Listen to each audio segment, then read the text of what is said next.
Variety ரைஸ்க்கு இந்த மாதிரி உருளைக்கிழங்கு வறுவல் செஞ்சு சாப்பிட்டு பாருங்கள். டேஸ்ட் சும்மா அட்டகாசமாக இருக்கும். இதுக்கு ஒரு பேனில் 1 டேபிள் ஸ்பூன் எண்ணெய் சேர்த்துட்டு கடுகு, சோம்பு, ஜீரகம் பொரிய விட்டுட்டு 1/2 ஸ்பூன் இஞ்சி பூண்டு பேஸ்ட், அது கூட கொஞ்சமாக கருவேப்பிலை சேர்த்து பச்சை வாசனை பொருளுக்கு மிக்ஸ் பண்ணி விட்டுக்கலாம்.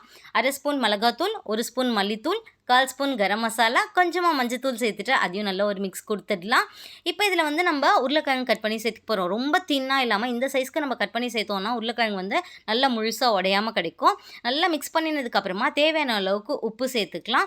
இப்போ இது கூடவே நம்ம வந்து 1/2 டம்ளர் போல் தண்ணி சேர்த்து நல்லா மிக்ஸ் கொடுத்துட்டு மூடி போட்டு ஹை ஃப்ளேமில் வச்சு ஒரு 5 நிமிஷம் கழிச்சு ஓப்பன் பண்ணி பார்த்தோம் அப்படின்னா தண்ணி ஃபுல்லாக வற்றிட்டு நமக்கு வந்து சூப்பராக வந்து உருளைக்கிழங்கு வந்து கிடச்சிருக்கும். ஸோ திரும்பவும் இன்னொரு டைம் மிக்ஸ் கொடுத்துட்டு இன்னொரு 5 நிமிஷம் நம்ம மூடி போட்டு வந்து லோ ஃப்ளேமில் வச்சு நம்ம வந்து எடுத்துக்கலாம். பாருங்கள், செம சூப்பராக இருக்குல்ல பார்க்குறதுக்கே. அப்படியே கொஞ்சமாக கொத்தமல்லியை தூவிட்டு லெமன் ரைஸ்க்கு தொட்டு சாப்பிட்டு பார்த்தோன்னா டேஸ்ட் அப்படியே தாறுமாறாக இருக்கும். கண்டிப்பாக ட்ரை பண்ணி பார்த்துட்டு எப்படி இருக்குன்னு சொல்லுங்கள்.